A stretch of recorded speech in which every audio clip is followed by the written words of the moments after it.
ఆరాధన చేస్తున్నప్పుడు మన యొక్క బుద్ధి, మన ప్రవర్తన ఏంటనేది అక్కడ తేలిపోతుంది.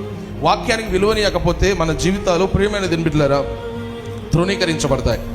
నీవు ఇక్కడ దేవుని తృణీకరిస్తే లోకం అంతా నిన్ను రోజు తృణీకరిస్తుంది. నమ్మిన వారికి ఎదుగు రామని చెప్తారా? హల్లెలూయా. ఇక్కడ నీవు దేవుణ్ణి స్వాగతిస్తే లోకంలో కొన్ని మిస్టేక్స్ నీకు జరిగినా కూడా లోకం నిన్ను స్వాగతిస్తుంది. అట్లా క్రియేట్ చేస్తాడు దేవుడు. ఎందుకంటే మనం నమ్ముతున్న దేవుడు మామూలు దేవుడు కాదు. ఏదైనా చేయగలడు, ఎట్లయినా నడిపించగలడు, ఏ విధంగానైనా బలపరచగలడు. ఇక్కడ ఒక గంట కూర్చోలేకపోతున్నాం అంటే లోకంలో వారాలు నిలవలేము.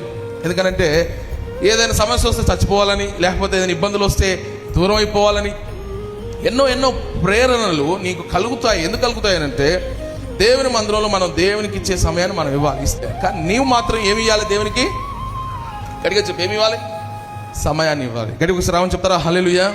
సమయానికి దేవునికి మనం సమయం ఇవ్వకపోతే దేవుడు మనకు కూడా సమయము ఇవ్వడు.